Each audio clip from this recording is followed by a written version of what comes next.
Let us turn to the Gospel according to Saint John, chapter 8. आज जो है हम पढ़ेंगे यूहन्ना रचित सुसमाचार उसका 8 अध्याय। You may read verses from 1 to 11. हम 8 अध्याय उसका 1 से 11 तक पढ़ेंगे। परंतु यीशु जैतून के पहाड़ पर गया। भोर को वह फिर मंदिर में आया। सब लोग उसके पास आए और वह बैठकर उन्हें उपदेश देने लगा। तब शास्त्री और फरीसी एक स्त्री को लाए जो व्यभिचार में पकड़ी गई थी, और उसको बीच में खड़ा करके यीशु से कहा, हे गुरु, यह स्त्री व्यभिचार करते पकड़ी गई है। व्यवस्था में मूसा ने हमें आज्ञा दी है कि ऐसी स्त्रियों पर पथराव करें। अतः तू इस स्त्री के विषय में क्या कहता है? उन्होंने उसको परखने के लिए यह बात कही, ताकि उस पर दोष लगाने के लिए कोई बात पाए। परंतु यीशु झुककर उंगली से भूमि पर लिखने लगा। जब वे उससे पूछते ही रहे, तो उसने सीधे होकर उनसे कहा, तुम में जो निष्पाप हो वही उसको पहला पत्थर मारे।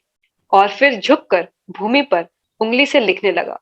परंतु वे यह सुनकर बड़ों से लेकर छोटों तक एक एक करके निकल गए, और यीशु अकेला रह गया, और स्त्री वहीं बीच में खड़ी रह गई। यीशु ने सीधे होकर उससे कहा, हे नारी, वे कहाँ गए? क्या किसी ने तुझ पर दंड की आज्ञा न दी? उसने कहा, हे प्रभु, किसी ने नहीं। यीशु ने कहा, मैं भी तुझ पर दंड की आज्ञा नहीं देता। जा और फिर पाप न कर।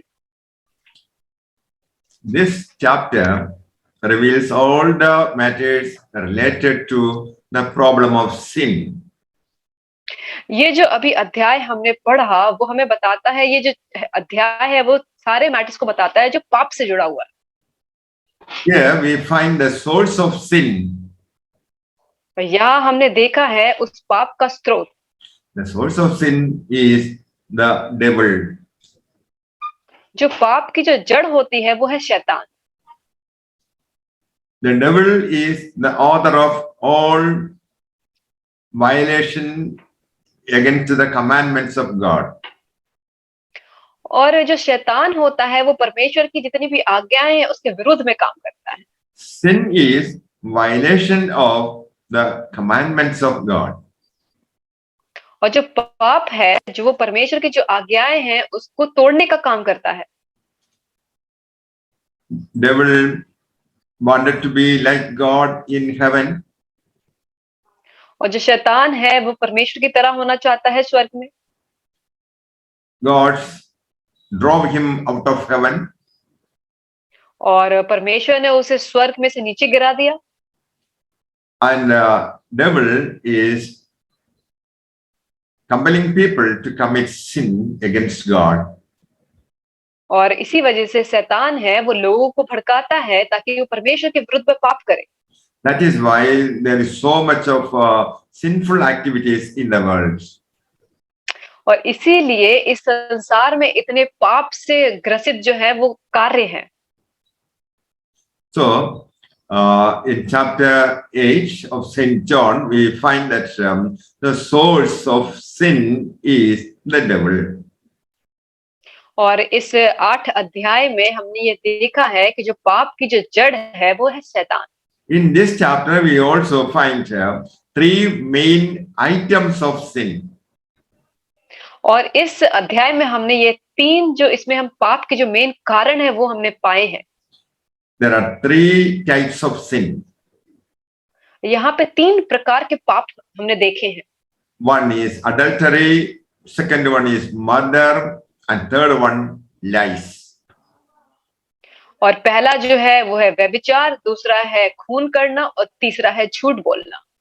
Here in verse 3, we find the Pharisees bringing a woman caught in adultery. हमने तीसरे अध्याय में देखा कि जो फरीसी लोग हैं वो एक स्त्री को लेकर आए जो व्यभिचार में पकड़ी गई थी। That is a sin. वो एक पाप है। Adultery is a sin. व्यभिचार एक पाप है। And the religious leaders brought her before God for his judgment. और वो जो फरीसी लोग थे उस स्त्री को यीशु के पास लाए न्याय के लिए। And they thought that Jesus would condemn her for death by stoning. और उन लोगों ने सोचा कि यीशु उसको दंड की आज्ञा देगा उस पत्थर को मार के। Such persons were stoned to death in those days. और उस वक्त ऐसे पाप में जो पकड़े जाते थे उसे पथराव करके मार दिया जाता था। So adultery is a sin. तो जो व्यभिचार है वो एक पाप है। But Jesus came here not to kill people, not to destroy lives, but to give life. यीशु इस जगत में आया लोगों को नाश करने नहीं परंतु उनको जीवन देने के लिए। Jesus came here to destroy the works of the devil. और यीशु इस जगत में आया ताकि वो शैतान के कामों को नाश कर सके। This woman was brought to Jesus Christ. और ये जो स्त्री थी वो यीशु के पास लाई गई। Jesus came here to give life to people. और यीशु इस जगत में आया ताकि वो लोगों को जिंदगी दे सके। Whatever be the sin in your life, Jesus is ready to wash your sins by his blood. जो कुछ भी आपने क्यों ना पाप किया हो परमेश्वर तैयार है आपको क्षमा करने के लिए। Anyone coming to the presence of Jesus Christ can receive life from Jesus. और जो कोई भी परमेश्वर की उपस्थिति में आना चाहता है वो परमेश्वर की जिंदगी को ग्रहण करेगा। The religious leaders brought this adulterous woman to the right person, that is Jesus Christ. और वो जो फरीसी और शास्त्री थे वो उस स्त्री को यीशु के पास लेकर आए, वो एक सही इंसान के पास लेकर आए। Jesus is the tree of life. और जो यीशु है वो एक पेड़ है जीवन का। The sinner, when he repents, he will receive forgiveness. और जो पापी होते हैं वो अगर पश्चाताप करते हैं तो वो परमेश्वर की क्षमा को ग्रहण करते हैं। He will also receive everlasting life. और वो अनंत जीवन को भी ग्रहण करते हैं। And in verse 5 we read, now in the law Moses commanded us to stone such women. What then do you say? That was the question raised by the religious leaders.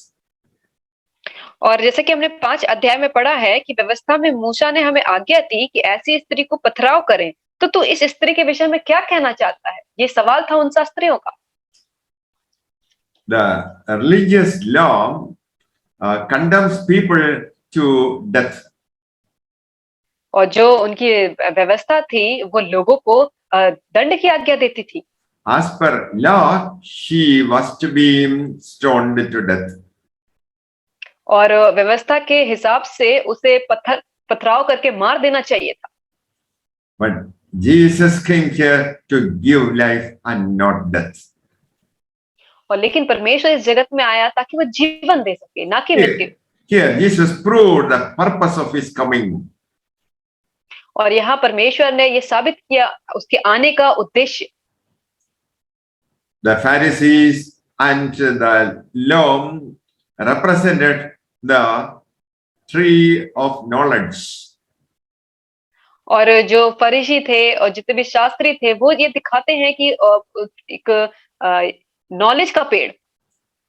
So as per the knowledge, she was to be killed. तो उस ज्ञान के अनुसार उसे मार देना चाहिए था। Because that is the purpose of law. क्योंकि यही तो नियम था उस व्यवस्था का।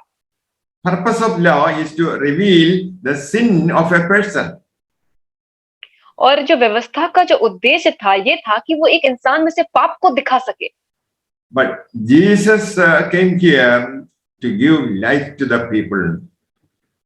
लेकिन यीशु इस जगत में आया ताकि वो लोगों को जिंदगी दे सके। And read verse 7. हम 7 अध्याय को पढ़ेंगे। जब वे उससे पूछते ही रहे तो उसने सीधे होकर उनसे कहा, तुम में जो निष्पाप हो वही उसको पहला पत्थर मारे। Jesus asked who is there without any sin? और यीशु ने उनसे सवाल किया, यहाँ कौन है जिसने कभी भी कोई पाप नहीं किया? If there is such a person among the religious leaders, Jesus asked them to throw a stone at her first. और यीशु ने कहा, अगर तुम धर्मी लोगों में से कोई एक है जिसने कभी कोई गुनाह नहीं किया, तो वही उस स्त्री पर पहला पत्थर मारे। And there was no one to be standing there. और उसके बाद वहां पे कोई नहीं था जो वहां खड़ा रह गया। They left the place because of their sin consciousness. और वो वहां से सब कोई चले गए क्योंकि उन्हें पता था कि पापी स्वभाव के बारे में। They went out one by one. और वो वहां से एक एक करके सब चले गए। And they went out one by one. और जब वो वहां से एक एक करके चले गए, And Jesus was left alone, and the woman stood where she was. और उसके बाद वहां केवल वो यीशु ही वहां पे उस स्त्री के पास रह गया था। Jesus said to her, I do not condemn you. और यीशु ने उससे कहा कि मैं तुम्हें कोई दंड की आज्ञा नहीं दूंगा। And asked her, from now on, sin no more. पर उसने कहा कि जा और तू फिर दोबारा कभी पाप मत करना। The life of people are destroyed because of sinful activities. लोगों की जिंदगियां बर्बाद हो जाती हैं क्योंकि इन सब पापमय जीवन की वजह से। Families are destroyed because of sin.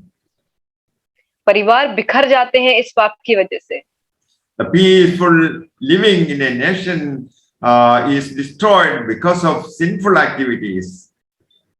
जो हमारे देश की जो शांति है वो इस पापमय युक्त जीवन की वजह से खराब हो जाती है। The destruction and violence in any nation can be traced to the sin of the people. और जितनी भी लड़ाइयां, जितनी भी हिंसा इस संसार में होते हैं, सब कुछ उस पाप के कारण होता है। Everyone has to follow the rules and regulations given by God in Bible. और हर एक वो नियम जो परमेश्वर ने हमें बाइबल में दिए हैं, उन सबको मानना चाहिए। Or throughout the Bible, we find instructions and rules to be followed by each individual. और हमने पूरे बाइबल में हमने देखा है कि कितने सारे नियम कानून हमें दिए गए हैं जो हमें मानने के लिए कहा गया है। For successful living, we have to study and follow the commandments in the Bible. और एक सफल जीवन जीने के लिए हमें जो भी बाइबल में जो कुछ भी वचन दिए गए हैं, इंस्ट्रक्शन दिए गए हैं, हमें उसे मानना चाहिए। Otherwise, the consequences will be disastrous. अगर हम ऐसा नहीं करते हैं तो उसके जो रिजल्ट होते हैं वो बहुत ही बुरे होंगे। Jesus came here to save sinners. परमेश्वर इस जगत में आया ताकि वो पापियों को बचा सके। Jesus hates sin but loves sinners. यीशु जो है वो पाप से नफरत करता है लेकिन पापियों से वो प्रेम करता है। So one of the main source of sin, type of sin, is adultery. तो एक जो पाप का जो एक प्रकार है वो है एक व्यभिचार। Another type of sin is murder. और एक दूसरे प्रकार का जो एक पाप है वो है खून कर। And you may read verse 40, 41 and 44. 41 and 44. Okay. तुम अपने पिता के समान काम करते हो। उन्होंने उससे कहा, हम व्यभिचार से नहीं जन्मे, हमारा एक पिता है अर्थात परमेश्वर। तुम अपने पिता शैतान से हो और अपने पिता की लालसाओं को पूरी करना चाहते हो। वह तो आरंभ से ही हत्यारा है और सत्य पर स्थिर न रहा, क्योंकि सत्य उसमें है ही नहीं। जब वह झूठ बोलता तो अपना स्वभाव ही से बोलता है, क्योंकि वह झूठा है, वरन झूठ का पिता है। Second type of sin is murder. और जो दूसरे तरह का जो पाप है वो है हत्या करना। All over the world we find people, innocent people being murdered. और हमने पूरे जगत में हम देखा है कि जो निर्दोष लोग होते हैं उन्हें मार डाला जाता है। The spirit behind murder is Satan. और जो उस हत्या के पीछे जो आत्मा होती है वो है शैतान की आत्मा। Jesus said that is devil was a murderer from the beginning. और यीशु ने कहा कि जो शैतान है वो हत्यारा है शुरुआत से ही, That is a sinful activity. और उसकी जो है वो पाप करने की ही उसके कार्य हैं। And the third type of sin is lie. और जो तीसरे प्रकार का जो पाप है वो है झूठ बोलना। The devil is a liar. और जो शैतान है उससे जो वो झूठा है, Jesus is the truth. और जो परमेश्वर है वो सच्चाई है। The devil is a liar and the father of lies. और जो शैतान है वो झूठा है और वो झूठ का ही पिता है। So these are the three types of sin mentioned in this chapter: say, adultery, murder, and lies. और हमने ये देखा कि 8 अध्याय में हमने 3 प्रकार के पाप को देखा है, एक व्यभिचार, एक हत्या करना और झूठ बोलना। This chapter also speaks about the bondage or slavery of sin. और ये अध्याय हमें ये भी बताता है कि कैसे हम जकड़े हुए रहते हैं, उस दास बने होते हैं। So people cannot come out of their sinful habits.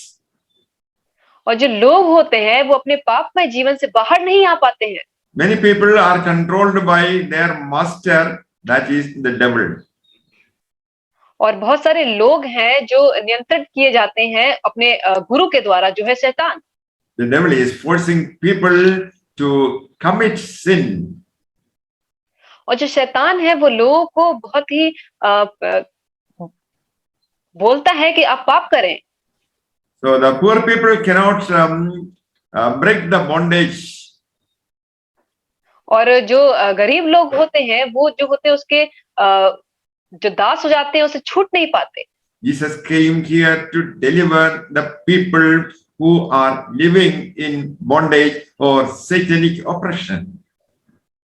और यीशु इस जगत में आया ताकि उन लोगों को वो छुटकारा दे जो यहाँ पे दासत्व का जीवन जी रहे थे।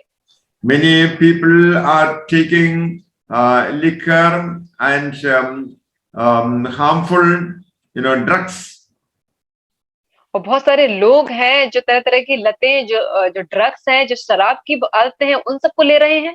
By their effort, they cannot come out of the addiction. और वो अपने ताकत से इस नशे की आदत से वो बाहर नहीं निकल पा रहे हैं। Jesus has power over Satan and other evil habits. और यीशु के पास वो सामर्थ है कि वो शैतान पर जय पाया है और जितने भी बुरे काम है उस पर भी उसने जय पाई है। Jesus has power and authority to deliver people from demonic oppression or bondage. और यीशु के पास वो सामर्थ है, वो हक है कि वो लोगों को उस शैतानी जो उसके कार्य हैं उससे उसको छुटकारा दिला सके। When a person receives Jesus Christ, the evil forces leave him. और जब एक इंसान यीशु मसीह को ग्रहण करता है तो शैतानी शक्ति उसको छोड़ के चली जाती है। That is the purpose of Jesus in this life. और यही ये उद्देश्य है यीशु मसीह का इस जीवन में। When we pray, people are delivered from evil habits and satanic forces. और जब हम प्रार्थना करते हैं तो लोग उस शैतानी शक्तियों से, उस शैतानी कार्यों से छुटकारा पाते हैं। People can enjoy freedom when they accept Jesus Christ. और जब हम यीशु को ग्रहण करते हैं तो लोग उस स्वतंत्रता को वो महसूस कर सकते हैं, खुशी मना सकते हैं। If they allow Jesus Christ to control their life, they will receive their freedom.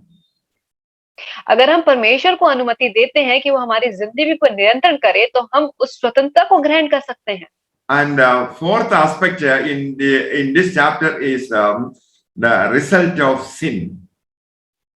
और जो चौथा मुद्दा है इस अध्याय में वो हमने देखा है कि जो पाप का जो परिणाम होता है क्या है।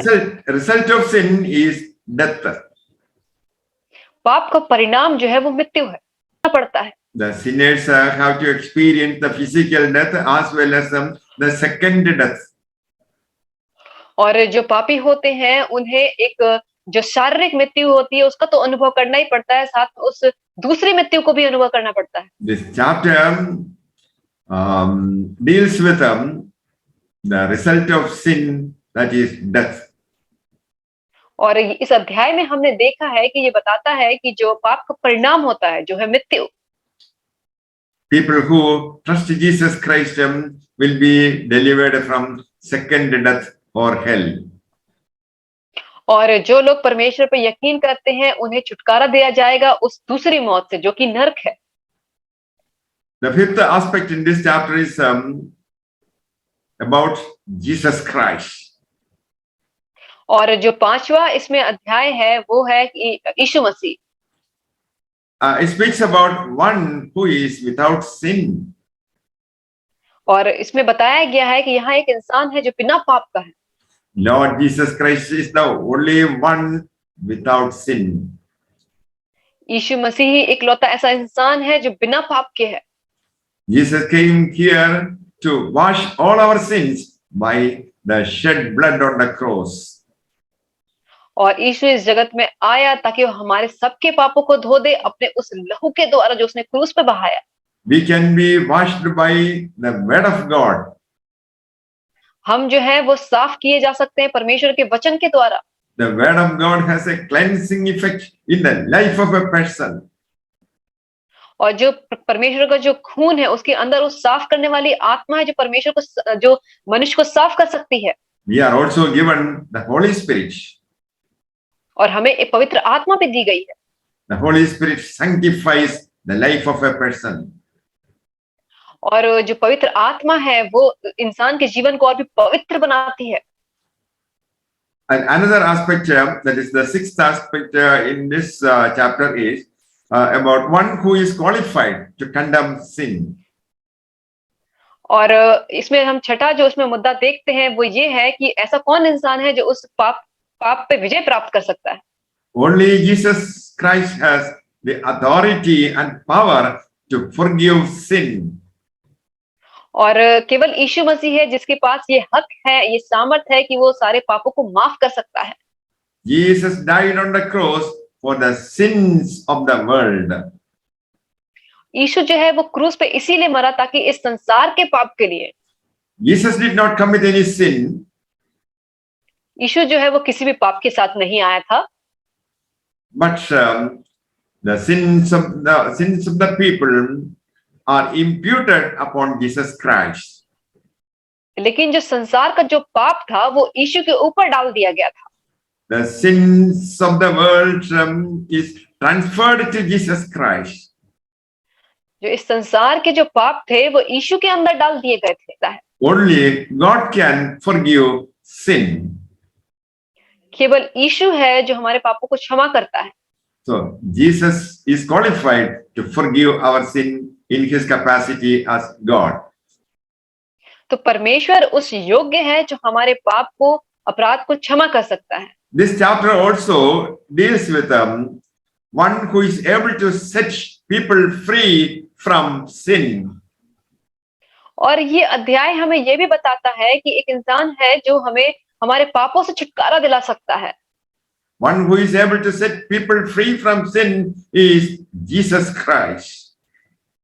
और वो व्यक्ति जो हमें हमारे पापों से छुटकारा दिला सकता है वो है यीशु मसीह। And Lord Jesus Christ is the Lord who is ever existing. और वो जो परमेश्वर जो ऐसा परमेश्वर है जो हमेशा रहता है। Jesus is the ever existing God. और जो परमेश्वर है वो हमेशा रहने वाला परमेश्वर है। Jesus is the great I am. और जो परमेश्वर है वो एक महान परमेश्वर है। The great I am is Jehovah. और वो जो महान जो ईश्वर है वो है यहोवा। Jehovah became the Son of Man. और यहोवा जो थे वो फिर परमेश्वर का पुत्र बन गया। God took the form of human flesh and came here. और यीशु जो है उसने इंसानी स्वरूप को लिया और इस संसार में आया। So Jesus is also called the Son of Man. तो इसीलिए यीशु को एक इंसान का पुत्र भी कहा जाता है। And Jesus was lifted upon the cross. और उसके बाद यीशु को उस क्रूस पे चढ़ाया गया। Jesus was lifted up on the cross to bear our sins. और यीशु को उस क्रूस पे ऊंचे पे चढ़ाया गया ताकि वो हमारे अपराधों को ले ले। So Jesus is qualified to forgive all our sins. इसीलिए यीशु योग्य है कि वो हमारे सारे अपराधों को वो क्षमा कर सकता है। And the Lord, being the eternal God, can come into us to be life and light. और जो परमेश्वर है वो हमारे जीवन में आया उस रोशनी की तरह। Jesus had the life of God in him. और यीशु मसीह के पास परमेश्वर की ज्योति थी। Jesus said he was the light of the world. और यीशु ने कहा कि वो इस जगत की ज्योति है। Jesus is the light to deliver us from the darkness of sin. और यीशु वो ज्योति है जो हमें उस पाप के अंधेरे से छुटकारा दिला सकती है। This chapter also shows mentions the temple and the law. और ये जो अध्याय है हमें ये भी बताता है कि वो उस मंदिर के बारे में, उस व्यवस्था के बारे में। The Jewish people had a tremendous faith in the temple and the law.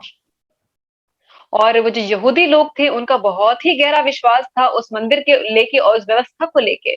Temple and law here represents the religion. और ये जो नियम और कानून व्यवस्था होते हैं वो दिखाते हैं धार्मिकता को। A religion cannot set people free from sin and death.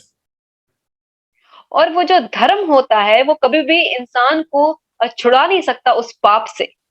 But we can be delivered from sin and death by the Lord Jesus Christ, the I am. और हम जो है उस पाप से, उस मौत से हमें छुड़ा सकता है वो है परमेश्वर।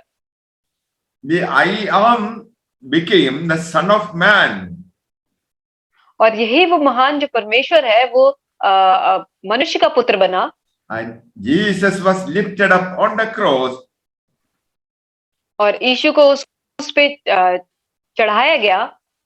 Jesus was lifted up on the cross for the serpent poisoned people. और उस यीशु को उस क्रूस पे वो जितने भी लोग थे उनके बीच में उसे चढ़ाया गया। The serpent poisoned people were delivered when they looked at the snake raised by the bronze snake raised by Moses in a pole. और जब एक सांप जो ऊंचे पे टांगा गया था, जब वो पापी लोग उसे देखते थे तो वो बच जाते थे। So also to be freed from the sin, people have to look at the cross. तो इसी तरीके से अगर हमें अपने पाप से मुक्ति चाहिए तो हमें यीशु की ओर देखना है। If we look at the cross, Jesus will set us free from sin and death. और अगर हम उस क्रूस के यीशु को देखते हैं तो हम उस पाप से, उस मौत से हम छुड़ाए जाएंगे। Jesus was writing, "Who among you without sin?"